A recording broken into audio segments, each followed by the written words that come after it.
Good morning students.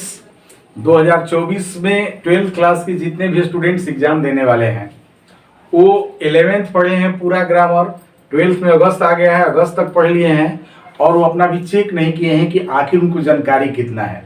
तो मैं 20 question आपके सामने प्रेजेंट करने जा रहा हूं और ये 2019 से लेकर 2023 तक आए हुए हैं और इसमें आप अपना आकलन करिए कि देखिए कि सही और सटीक आंसर दे रहे हैं कि नहीं दे रहे हैं और उसको लॉजिक के अनुसार देना है आंसर।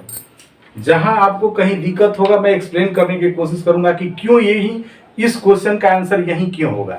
सबसे पहले हम लोग आते हैं और देखते हैं कि क्या है। पहला क्वेश्चन हम लोगों का है कि जो 2023 का पेपर है, ये 2023 का क्वेश्चन है। कितना इजी है देखिए, कह रहा है कि माई अंकल ब्लैंक दिया है, a source of inspiration for me. यहाँ पे मी लिखा हुआ है, इंस्पिरेशन फॉर मी। अब देखिए आंसर जब देते हो बेटा ना, तो आप सबसे पहले ऑप्शन में देखो कि ऑप्शन क्या मांगता है। देखो ये ऑप्शन इज बीइंग है, तो इज बीइंग जो है थर्ड फॉर्म मांगता है और यहाँ पे थर्ड फॉर्म लिखा नहीं है, यानी कि गलत है।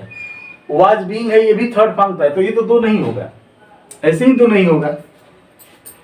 अब आपका आंसर क्या होगा, आप आंसर क्या लगाए हैं, विल बी और हैज बीन में थोड़ा सा सोचो कि क्या लगाए हो विल बी और हैज बीन में।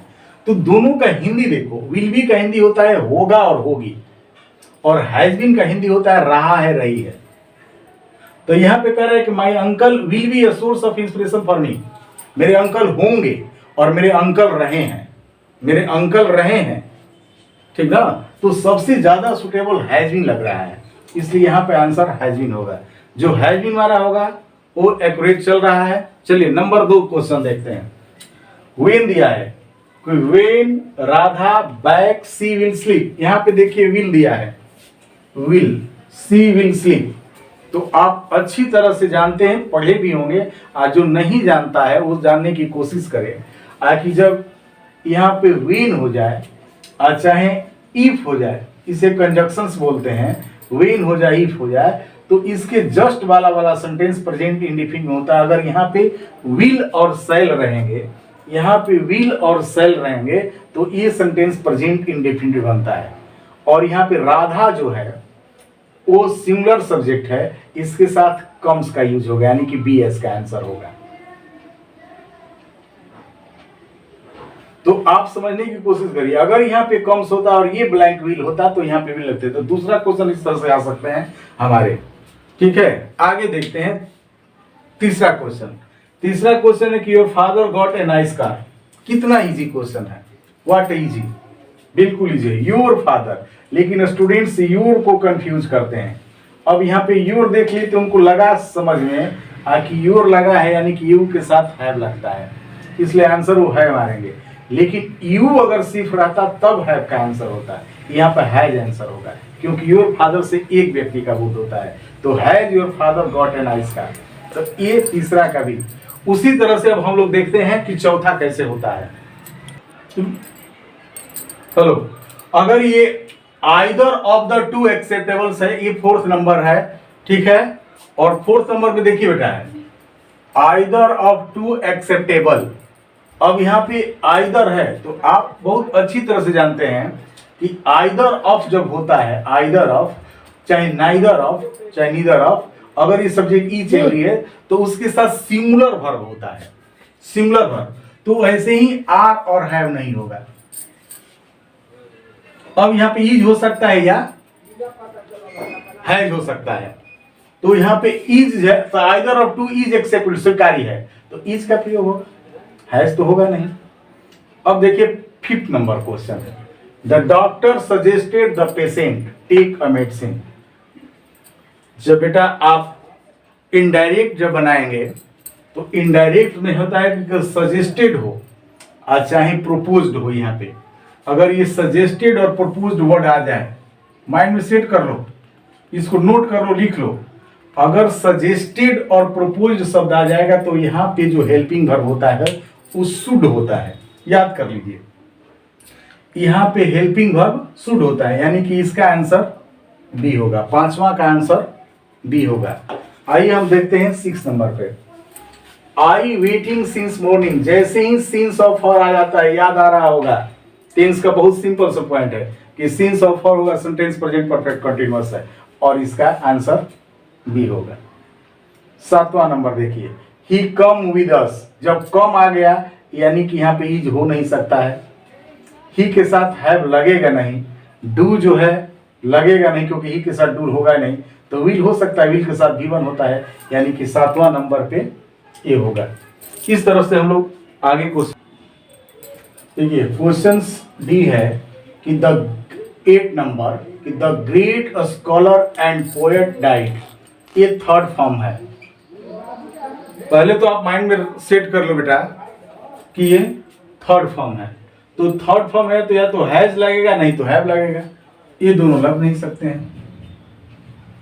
अब हम लोग आते हैं कि यहाँ पे क्या होगा, तो जब आर्टिकल द लगा है, द ग्रेट स्कॉलर, यहाँ पे द नहीं वर्ड यूज हुआ है, तो एक व्यक्ति का बोध कर रहा है। अगर आप इसको बहुत बढ़िया समझिए, अगर आर्टिकल यहाँ पे द लिखा हुआ है, the great scholar and poet, यहाँ पे भी द अगर लगा रहता तो दो व्यक्ति का बोध करता है, और इस तरह से एक व्यक्ति का बोध कर रहा है, इसलिए इसका आंसर होगा हैज, ये नंबर।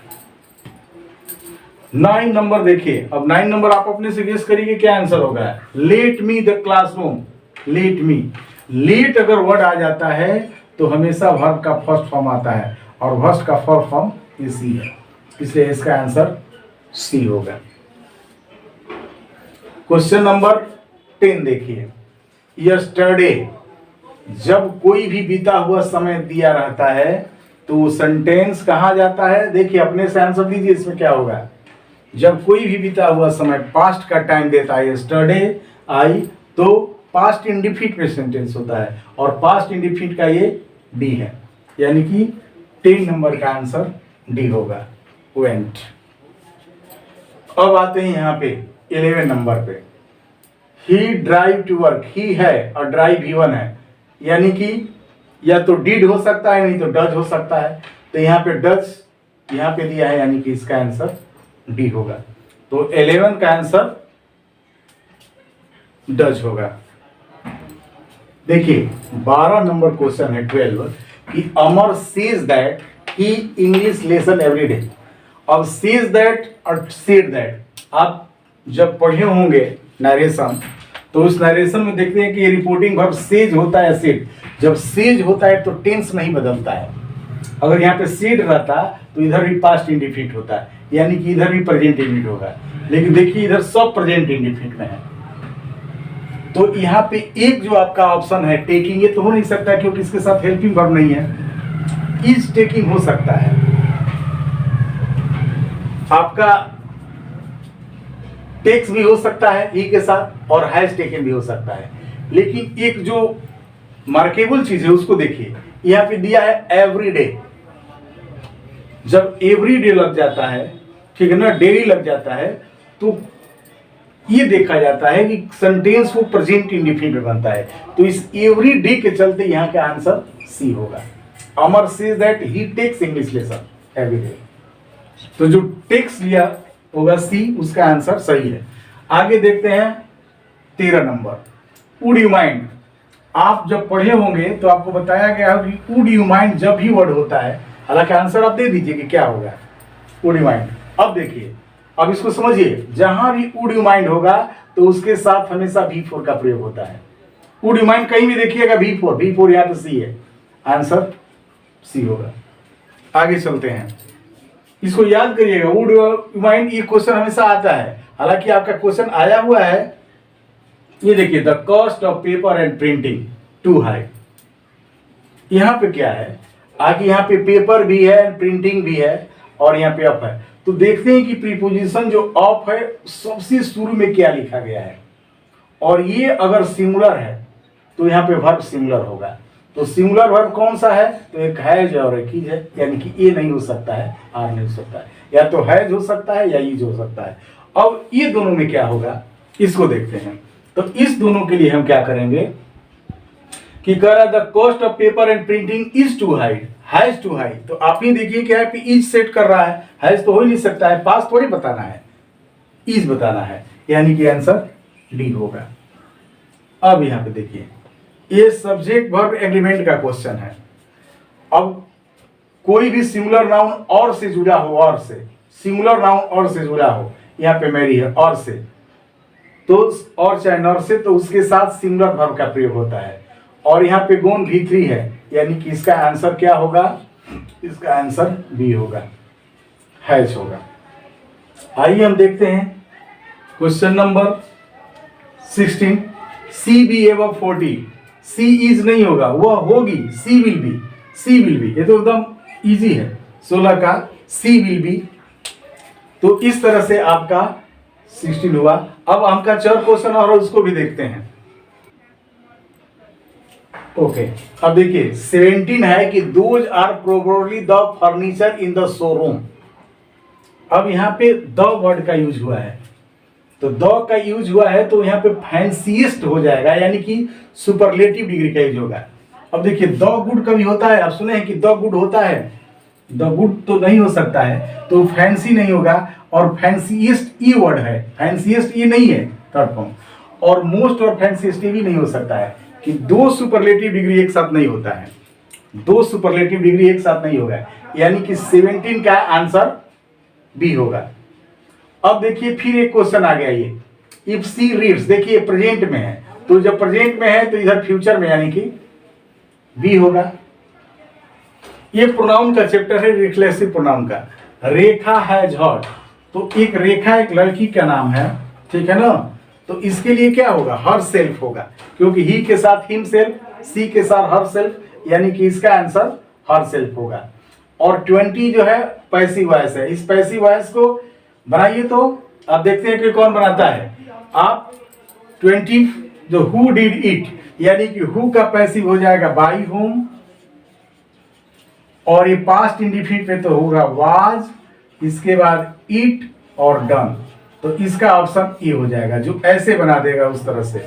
तो अगर 20 का 20 जिसका सही होगा वो बहुत खुश हो जाएगा कि जस्ट इज रनिंग वेल, वो अच्छा चल रहा है। और जिसका 20, क्योंकि बहुत इजी था, और इसी तरह के 2024 में आपके क्वेश्चन आएंगे, फिर हम आपके दूसरा क्वेश्चन इसी तरह से लेकर आएंगे। Thank you.